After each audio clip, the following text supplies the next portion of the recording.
Hello everyone, this is Frank DeMora with the End Times Research Ministry. Today is June the 8th, 2017, and I want to cover some information concerning the Jewish temple, considering the fact that throughout Scripture we see the mention of a third temple that will be built in the last days. Now, without a question, everything that is needed for the third Jewish temple and their services is falling into place. And here at the End Times Research Ministry, you could read all of this information, by the way, by going over to my website, which is endtimesresearchministry.com or demoraministry.com. And when you're there, you'll find the link to my book. Just click that link, and that book will download today for free. As I said earlier in this video, everything that is needed for the third temple services are falling into place. And one of the most recent developments, as you can see from Israel breaking news there, that there is a specific sheep, lambs, if you will, that have been missing for 2,000 years. Well, actually, not have been missing, but they've been in different areas. But to the Jews, they have been missing.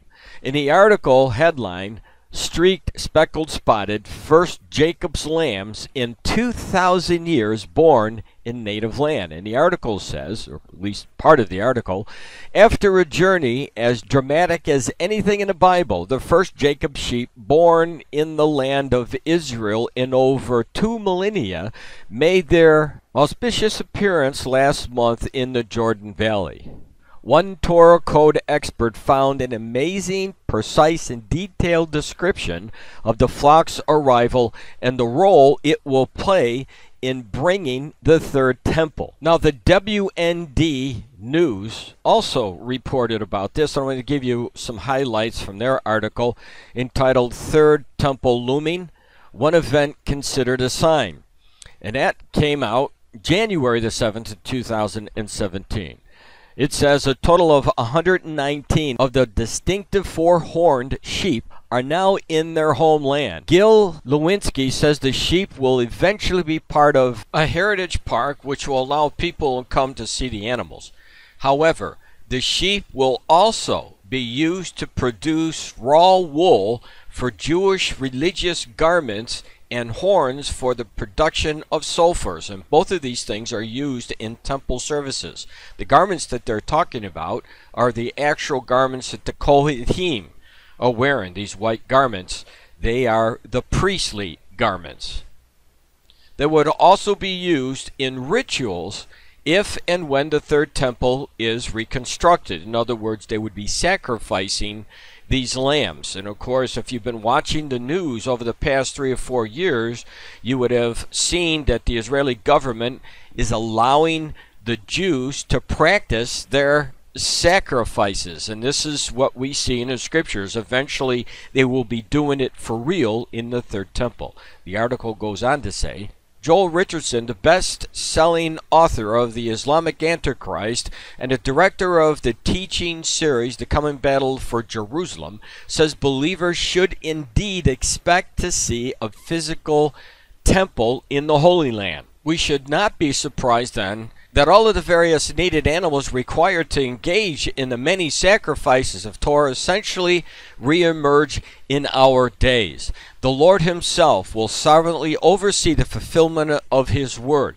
I think the return of these ancient heritage breed of sheep and goats is indeed the providence of God.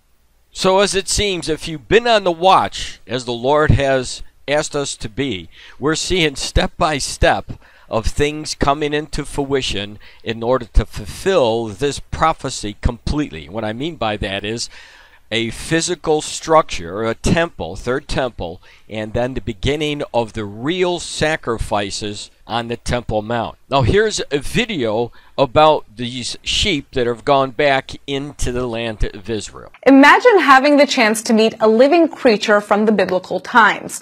Well, it turns out there actually may be a way, because a flock of holy sheep have just made it back to the Holy Land, and I got the chance to meet them firsthand. The other night I wanted to make a bonfire, so we have a special fire pit, and I found a couple of bushes, and so I wanted to start the fire with these bushes on the wood. And when I came back to light it, the bushes were gone, they ate it. So I said, oh, who's the Moses who ate my burning bushes? Who's eating the burning bush?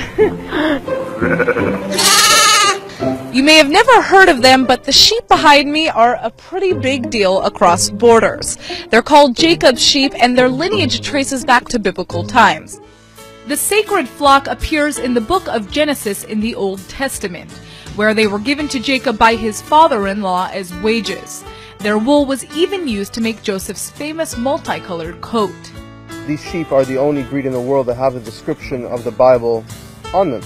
They have the spots and speckles, and ankle bands, and in the prophet Ezekiel, horns of the original biblical sheep. Some studies have shown that they are a very old world breed of sheep that did come from the Middle East about 4,000 years ago.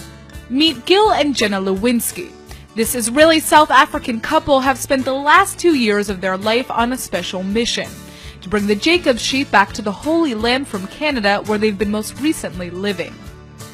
The Lewinskys rescued the sheep after they were almost thrown out of a heritage farm, after realizing how very special their background was. Why would the Bible have a full chapter in Genesis dedicated to how Jacob got his flock and his description and everything? They don't have a purpose. Obviously they have a purpose. They even claim that Jacob's sheep are similar to the Jewish people. And also there is a curious, I don't think it's a coincidence, but they're the only other major mammal to have Tay-Sachs disease, which is a disease that affects Ashkenazi Jewry. No matter how similar they may be, it certainly hasn't been an easy process to bring the Jacob sheep over to the Jewish state. For the last 2 years, the Lewinskys have been engaged in a series of high-level negotiations with the Israeli and Canadian foreign ministries to bring the flock over to Israel. They're sort of like the national animal, the sheep. So that's something we'd like to re-establish in Israel. We want the sheep to have conservation status, so that they won't be used for milk or meat, and that they just be growing in their number. Because worldwide, it's a fact that they are endangered. I think this would be something nice that Israel should be known for, conserving animals. Well, after a hard fight, the determined couple has finally had success, and the sheep are back in Israel, or should we say back? So it looks like the sheep need a little bit of bribing for a one-on-one interview, so I have some handy grain, and we're going to see if we get anybody to bite. So you guys think you're going to stick it out here in the Holy Land? No? It's a mannequin challenge, no response, but I think that looks like somewhat of a yes. Come here, David. I feel like we're going to need another. The dog is going to be in the shots all the time. So what do you think about... What do you think about the Holy Land, huh? He loves it. To kiss you. Success! Finally they love me just as much as I love them.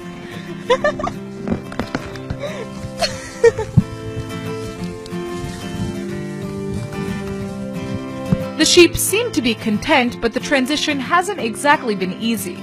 All 117 of them are still being quarantined before they can move to their final home, and conditions aren't perfect to say the least. Quarters are cramped, and right now the sheep have spent the past couple of weeks at a farm just a few kilometers from the Gaza border, which doesn't always feel safe. There's always armed cobras passing like this? Something happened, huh? But the Lewinskys seem like they can take on anything. The couple both had flourishing careers before they decided to dedicate their lives to shepherding the sheep. Gil was a journalist and Jenna worked for the Israeli Foreign Ministry. But they say the transition wasn't as hard as some might think. But when you transition to farming, a certain joy deep in your heart comes out of it. Everything seems to connect. Shepherding is a real way of life. You know, it actually parallels this in the Tanakh, that the good leaders are good shepherds, right? They're right. Both former President Shimon Peres and former Prime Minister Ariel Sharon once worked as shepherds themselves. Coming down to visit the Jacob sheep might actually be a good crash course on how to run the world, or at least how to keep your memory sharp. How did you come up with the names for 117 different sheep? I mean, coming up with a name for one child is hard in of itself, right?